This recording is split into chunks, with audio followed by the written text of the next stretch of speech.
Hello and welcome to Surviving TN. That's Surviving TN as in Trigeminal Neuralgia. See, after a year and a half, I still cannot say Trigeminal Neuralgia. There, I got it. My name is Marty and this is Doobie. Today's episode, I'm going to be talking about my trip to the Mayo Clinic and how I was able to get there. This is a skip ahead of about 7 months from my first video that covered how my symptoms started September 5th of 2018 at 3 o'clock in the morning and went from a small ice cream freeze cold headache up to where it felt like I was getting hit 300 to 500 times a day with a baseball bat. And that journey and the support system that you need if you are suffering from this. So if you want to watch that video, you can watch it in the video link right here. So but in this video we're going to be talking about the Mayo Clinic. I recall growing up and hearing people going to the Mayo Clinic. It was presidents and rock stars and movie stars and famous people only got to go there. And I was lucky enough to have a neurologist here in town who actually did part of his training at the Mayo Clinic, and he had one of his teachers, if you will, was the person that I actually was able to get in and see, and probably only through that connection. As we've all learned, getting in with neurologists is it's a difficult process, way more difficult than it should be. I mean, it's like a 3 or 4, 6 month process to get just an appointment. During that waiting process of, I think it was about 3 or 4 months from the period that my neurologist here was able to get us in the appointment. And we living in Idaho, we booked her flight or rent a car so that we could fly into Minneapolis and drive about, I think it's 45 minutes to get to the Mayo Clinic or Rochester where it's at. But I would have done anything to get there. So I'm blessed to be able to have gotten that opportunity. But as you know, that waiting period of just the anticipation, and it's almost like when I have a good day,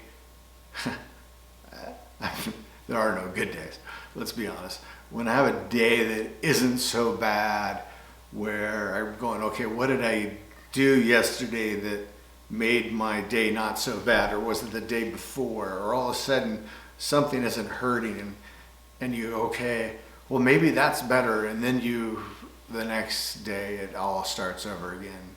And that's kind of like the anticipation of going to see, finally getting to see the neurologist.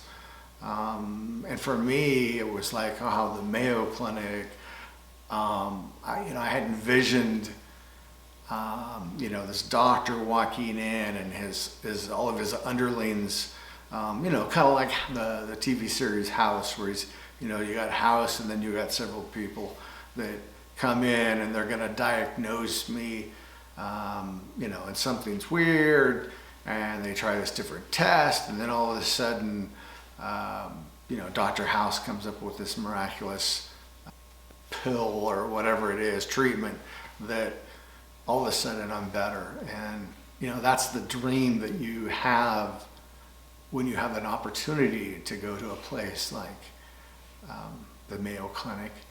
And for me, that was the dream. Everyone, I also want to remind you, please stay and watch till the end, because there are some cute outtakes you may want to watch. The downtown area of Rochester, I felt very comfortable with. It really reminded me of downtown Boise, where we have a lot of restaurants that have outside seating, where it's almost like walking streets. The weather in April in Rochester was not perfect for outdoor seating. It was a little chilly still and definitely windy, but I could tell during the different parts of the year how it would be very nice. Our goal was to get there early so that we could find the exact building where the doctor was that I was going to be seeing. So we made sure and did that. We actually even went into the building, if I recall correctly, and made it to the office where he was at. So we knew exactly where we were going to be going to, because my visit was, I believe, at 7:30 or 8:30 in the morning. After we found the building where my appointment was going to be and walked up and saw the exact location where I needed to check in, we went down and there was a sign to the subway, and we're like, a subway? Where's it going to go? So we actually went downstairs, down the escalator, and the subway is basically a series of walking tunnels. It's not a typical subway like you'd see in New York or Chicago or some big city. It's basically all of the buildings of the Mayo Clinic are connected underground by this huge walking system where you can walk from the parking lot into the building A to D or whatever, how they're numbered, and you never have to go outside. And my guess is because the weather there during the winter months, nobody wants to be out walking.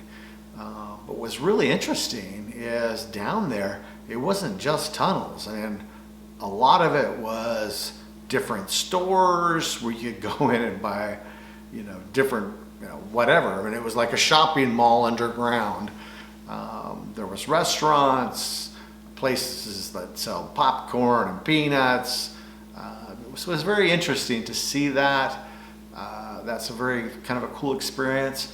The other thing that we did on one of our free days, I think it was right after my doctor's appointment, was a walking tour. And if you check in the main part of the Mayo Clinic, you can sign up for the tour.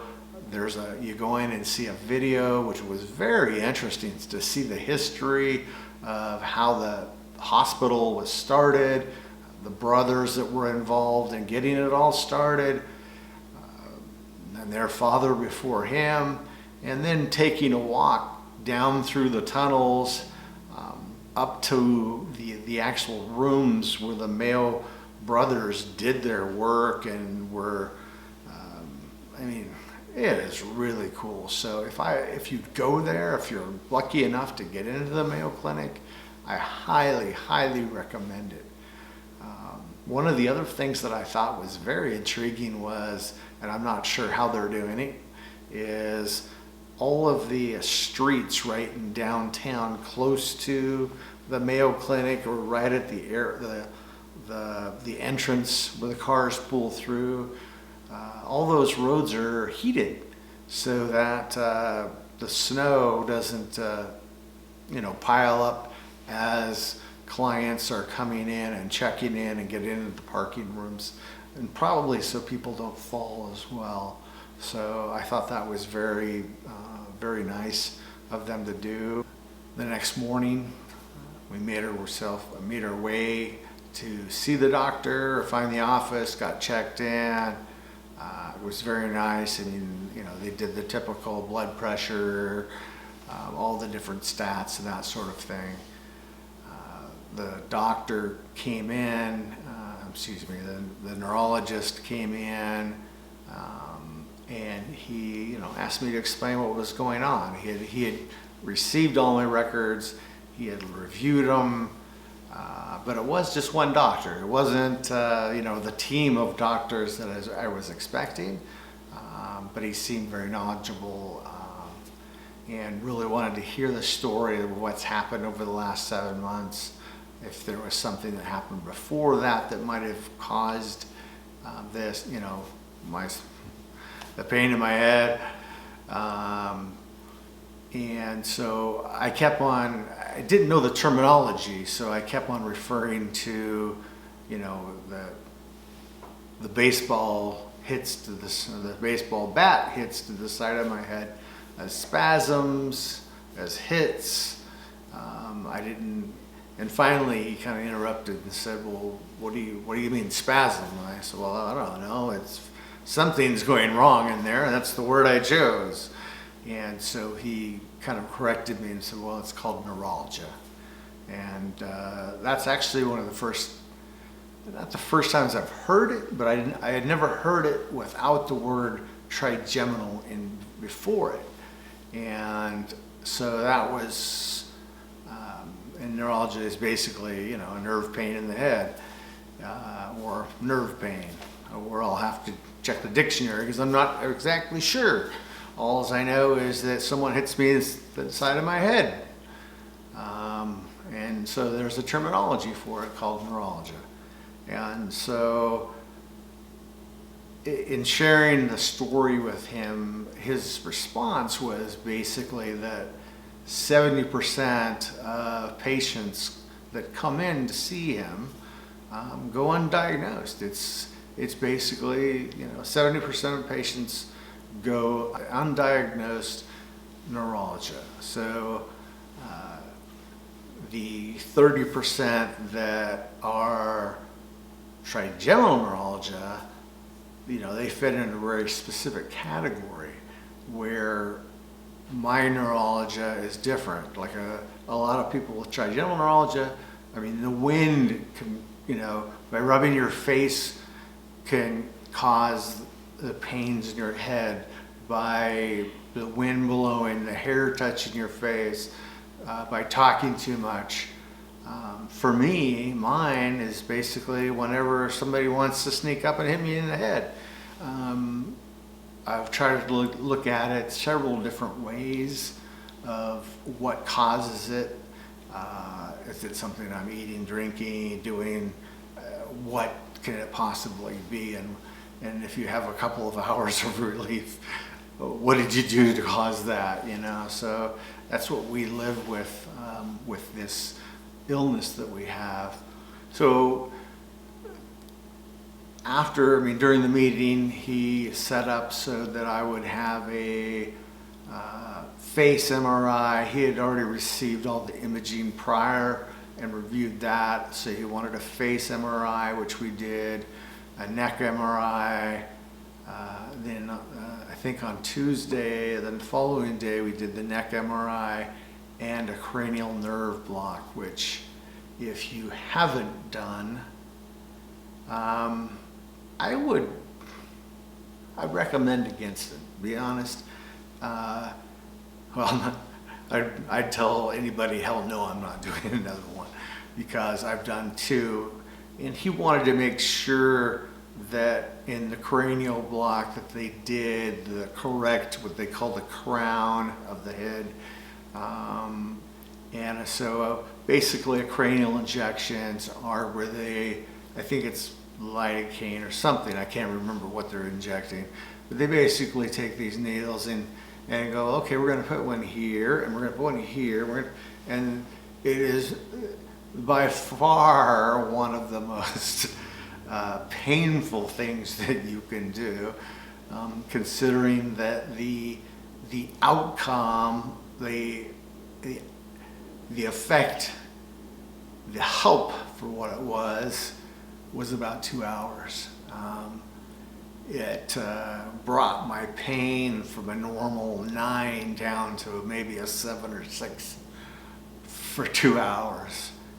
We had tried one in Boise, and I told them before, it brought it down like 2 notches. And these cranial injections, they literally have to hold you as they're injecting this stuff into your head with no anesthesia, nothing else. It is, if your doctors tell you to try it, I know that we are desperate. I know that we are in pain. I don't understand why anyone would accept doing these after 2 of them. At least if you have a comment that where they worked for you and held please comment below in the comments and let me know. But I can say for me, after doing 2, I will never, ever consider a third. My head as they're doing this is just going from nothing to dripping from the pain. And we live in pain with this illness as it is, so doing that is not my recommendation, but I'm not a doctor. I'm just a patient suffering. So even someone suffering says no to that. Anyways, getting back to the Mayo Clinic. So we did that on Tuesday. Wednesday I had another MRI. That might have been the face one. They might have been CAT scans. I don't recall. After that day, we had the afternoon free. We drove about 45 minutes into the Amish country, which was, if you have the time, I would highly recommend it. The drive to get there was beautiful. The area is very nice. We stopped in 6 or 7 different little stores where the Amish typically, if they're a farmer, you can get fresh fruit or fresh vegetables or whatever they have that they're bringing in. We have some homemade blackberry jelly that I bought that was very good. And I believe my wife bought a couple other things because we were trying to help support them. But I can't recall what they are. So we did that, which I highly recommend doing. Again, we had rented a car, which made it easy to do. I believe there were also some tours that you could do as well. On Thursday, I believe that may have been the last appointment, or there may have been another test. I don't recall, I'm sorry. We finally had our last appointment, which was really the second meeting with the doctor. Again, there was no underlings, there wasn't the team, which I still dream about having. And he basically told me that you do have neuralgia and it's undiagnosed, as do 70% of the patients that come see them are. He says you don't fit the basket of trigeminal neuralgia. But one thing they did do is, began to put me on the, if what I have in my head is neuralgia, there's a certain set of medications that typically people will get results from, the biggest being gabapentin.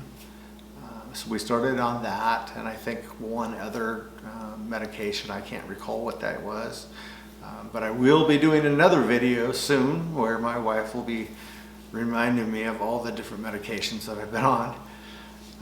So that's, I was put on that medication, and he said that should help, and I quickly went to 3,600 milligrams over the period of about a month, which I was told is the max dose.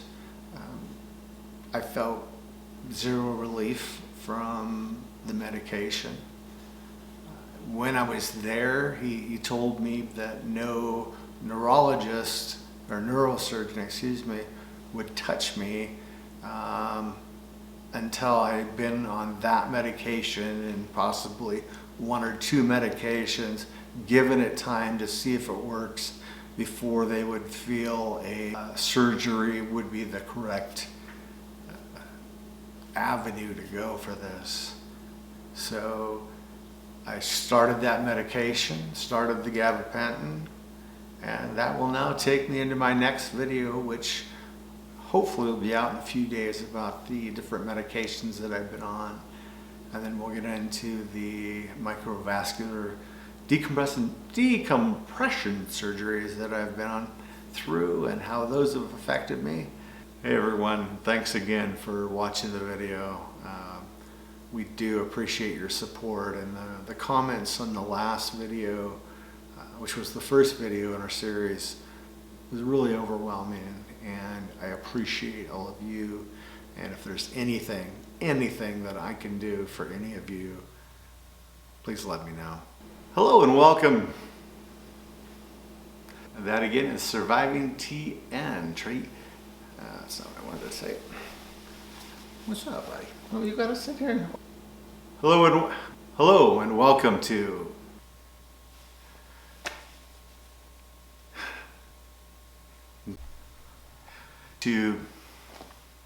the end. Hey everyone, please, and for if you haven't